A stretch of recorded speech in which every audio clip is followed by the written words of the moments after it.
The right path, صحیح راستہ حضرت بن ابی سلمہ رضی اللہ عنہ بیان کرتے ہیں، میں رسول اللہ صلی اللہ علیہ وسلم کے زیر پرورش لڑکا تھا اور کھانے کے دوران میرا ہاتھ پلیٹ میں ہر طرف گھومتا تھا۔ یہ حرکت دیکھ کر رسول اللہ صلی اللہ علیہ وسلم نے مجھے فرمایا، اللہ کا نام لے کر اپنے دائیں ہاتھ کے ساتھ اپنے سامنے سے کھایا کرو۔ بے شک شیطان اس کھانے کو جس پر اللہ کا نام نہ لیا جائے کھانا حلال سمجھتا ہے۔ رسول اللہ صلی اللہ علیہ وسلم 3 انگلیوں کے ساتھ کھایا کرتے تھے اور آپ ہاتھ صاف کرنے سے پہلے انہیں چاٹ لیا کرتے تھے۔ نبی کریم صلی اللہ علیہ وسلم نے انگلیاں اور پلیٹ چاٹنے کا حکم دیا اور فرمایا، تم نہیں جانتے کہ کھانے کے کس حصے میں برکت ہے۔ نبی کریم صلی اللہ علیہ وسلم نے فرمایا، میں ٹیک لگا کر نہیں کھاتا۔ نبی کریم صلی اللہ علیہ وسلم نے پوری زندگی میدے کی روٹی اور سالم بھنی ہوئی بکری نہیں کھائی۔ نبی کریم صلی اللہ علیہ وسلم نے کبھی کسی کھانے میں عیب نہیں نکالا۔ اگر آپ نے اسے پسند کیا تو کھا لیا اور اگر نہ پسند کیا تو اسے چھوڑ دیا۔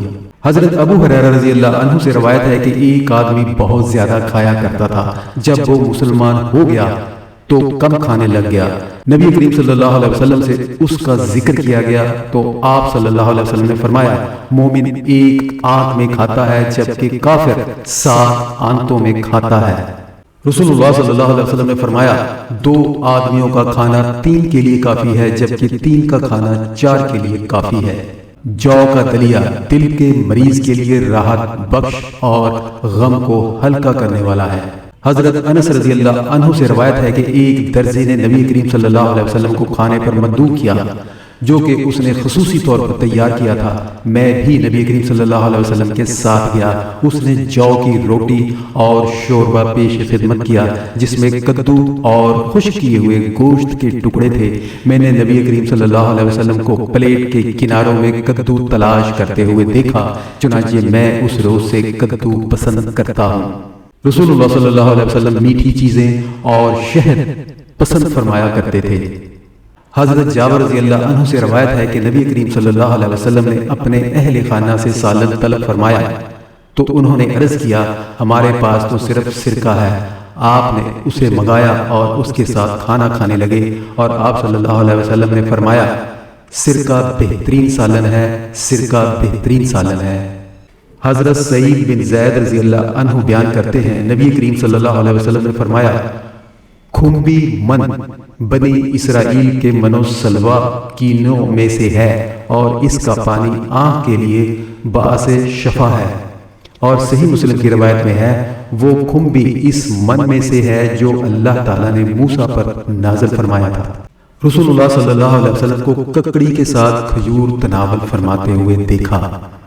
رسول اللہ صلی اللہ علیہ وسلم نے فرمایا، کوئی آدمی اپنے ساتھی کی اجازت کے بغیر 2 کھجوریں ایک ساتھ نہ اٹھائے۔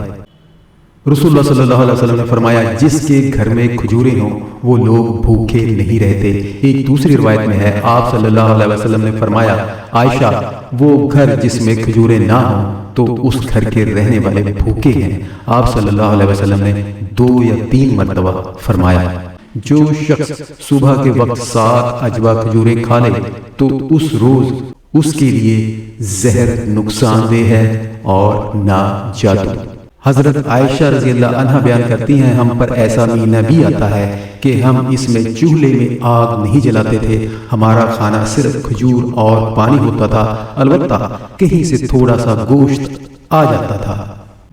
حضرت عائشہ رضی اللہ عنہا بیان کرتی ہیں، محمد صلی اللہ علیہ وسلم کی آل نے 2 دن مسلسل گندم کی روٹی پیٹ بھر کر نہیں کھائی۔ ان 2 دنوں میں سے ایک دن کھجور ہوتی تھی۔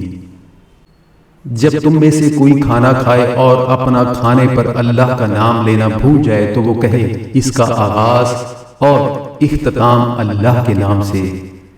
کھانا کھا کر شکر کرنے والا صبر کرنے والے روزہ دار کی طرح ہے۔ رسول اللہ صلی اللہ علیہ وسلم کی خدمت میں گوشت کی دستی پیش کی گئی اور آپ دستی کا گوشت پسند فرمایا کرتے تھے۔ آپ نے دانتوں کے ساتھ اس سے نوچ دیا۔ حضرت منذر رضی اللہ عنہ بیان کرتی ہیں، رسول اللہ صلی اللہ علیہ وسلم میرے گھر تشریف لائے اور علی رضی اللہ عنہ بھی آپ کے ہمراہ تھے۔ ہمارے گھر میں کھجور کے خوشے لٹک رہے تھے۔ رسول اللہ صلی اللہ علیہ وسلم انہیں تناول فرمانے لگے اور علی رضی اللہ عنہ بھی آپ کے ساتھ کھانے لگے۔ رسول اللہ صلی اللہ علیہ وسلم نے علی رضی اللہ عنہ سے فرمایا، علی باز رہو کیونکہ تم ابھی صحت یاب ہوئے ہو۔ وہ بیان کرتی ہیں، میں نے ان کے لیے چقندر اور جو پکائے تو نبی کریم صلی اللہ علیہ وسلم نے فرمایا، علی یہ کھاؤ کیونکہ یہ تمہارے لیے زیادہ موزوں ہے۔ حضرت انس رضی اللہ عنہ بیان کرتے ہیں، رسول اللہ صلی اللہ علیہ وسلم کو برتن، ہنڈیا، دیگچی کے پیندے کے ساتھ لگا ہوا کھانا پسند تھا۔ رسول اللہ صلی اللہ علیہ وسلم نے فرمایا، زیتون کا تیل کھاؤ اور بدن پر لگاؤ کیونکہ وہ مبارک درخت سے ہے۔ حضرت ابن عمر رضی اللہ عنہ بیان کرتے ہیں، غزوہ تبوک کے موقع پر نبی کریم صلی اللہ علیہ وسلم کی خدمت میں پنیر کا ٹکڑا پیش کیا گیا۔ آپ نے چھری منگوائی، اللہ کا نام لیا اور اسے کاٹا۔ آپ صلی اللہ علیہ وسلم مکھن اور کھجور پسند فرمایا کرتے تھے۔ حضرت عائشہ رضی اللہ عنہ بیان کرتی ہیں، جب رسول اللہ صلی اللہ علیہ وسلم کے اہل خانہ میں سے کسی کو بخار ہو جاتا تو آپ جو کا حریرہ بنانے کا حکم فرماتے۔ جب وہ بنایا جاتا تو آپ نے حکم فرماتے، اسے گھونٹ گھونٹ پیو۔ نیز آپ صلی اللہ علیہ وسلم فرمایا کرتے تھے، یہ غم زدہ شخص کو قوت بخشتا ہے اور مریض کے دل کو فرحت بخشتا ہے، جس طرح تم میں سے کوئی خاتون پانی کے ذریعہ اپنے چہرے سے میل دور کرتی ہے۔ رسول اللہ صلی اللہ علیہ وسلم نے فرمایا، عجبہ جنت سے ہے اور اس میں زہر سے شفا ہے، اور کھمبی من و سلوہ سے ہے اور اس کا پانی آنکھ کے لیے باعث شفا ہے۔ جو شخص اللہ اور یوم آخرت پر ایمان رکھتا ہے وہ اپنے مہمان کی عزت کرے۔ جو شخص اللہ اور یوم آخرت پر ایمان رکھتا ہے وہ اپنے پڑوسی کو تکلیف نہ پہنچائے۔ جو شخص اللہ اور یوم آخرت پر ایمان رکھتا ہے وہ خیر و بھلائی کی بات کرے ورنہ خاموش رہے۔ ایک دوسری روایت میں ہے، پڑوسی کی بجائے یہ الفاظ ہیں، جو شخص اللہ اور یوم آخرت پر ایمان رکھتا ہے وہ صلح رحمی کرے۔ جو شخص اللہ اور یوم آخرت پر ایمان رکھتا ہے وہ اپنے مہمان کی عزت کرے، اور وہ ایک دن ایک رات ہے اور ضیافت 3 دن کے لیے ہے، اس کے بعد صدقہ ہے، اور مہمان کے لیے حلال نہیں کہ وہ میزبان کے ہاں اس قدر قیام کرے کہ وہ اسے تنگی میں مبتلا کر دے۔ حضرت ابو حوص جشنی اپنے والد سے روایت کرتے ہیں، انہوں نے کہا، میں نے عرض کیا، اللہ کے رسول مجھے بتائیں کہ اگر میں کسی شخص کے پاس سے گزروں تو وہ میری ضیافت نہ کرے، لیکن اس کے بعد وہ میرے پاس سے گزرے تو کیا میں اس کی ضیافت کروں یا اس کو بدلہ دوں کہ ضیافت نہ کروں؟ آپ صلی اللہ علیہ وسلم نے فرمایا، بلکہ ضیافت کرو۔ رسول اللہ صلی اللہ علیہ وسلم پینے کے دوران 3 سانس لیا کرتے تھے۔ بخاری، مسلم اور امام مسلم رحمۃ اللہ علیہ نے ایک روایت میں یہ اضافہ نقل کیا ہے۔ آپ صلی اللہ علیہ وسلم فرماتے تھے، یہ 3 سانس لینا زیادہ پیاس بجھاتا ہے، صحت افزا ہے اور زیادہ باعث ہضم ہے۔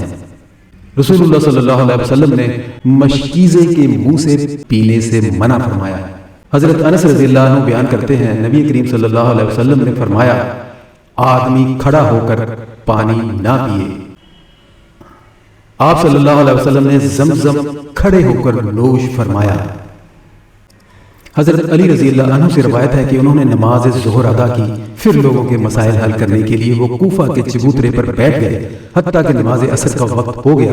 پھر پانی لایا گیا تو انہوں نے پانی پیا، اپنا چہرہ اور ہاتھ دھوئے، اور راوی نے ذکر کیا آپ نے اپنا سر اور دونوں پاؤں دھوئے، پھر کھڑے ہوئے اور بچا ہوا پانی کھڑے ہو کر پیا۔ پھر فرمایا، لوگ کھڑے ہو کر پینا ناپسند کرتے ہیں، جبکہ نبی کریم صلی اللہ علیہ وسلم نے اسی طرح کیا جیسے میں نے کیا۔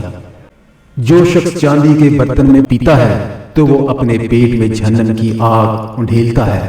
اور مسلم کی روایت میں ہے، بے شک جو شخص چاندی اور سونے کے برتن میں کھاتا ہے اور پیتا ہے۔ حضرت انس رضی اللہ عنہ بیان کرتے ہیں کہ رسول اللہ صلی اللہ علیہ وسلم کے لیے گھر میں پلی ہوئی بکری کا دودھ دھویا گیا اور پھر اس کے ساتھ انس رضی اللہ عنہ کے گھر کے کنویں کا پانی ملایا گیا۔ رسول اللہ صلی اللہ علیہ وسلم کی خدمت میں وہ پیالہ پیش کیا گیا تو آپ نے اسے نوش فرمایا۔ آپ کی بائیں طرف ابو بکر رضی اللہ عنہ تھے اور آپ کی دائیں طرف ایک اعرابی تھا۔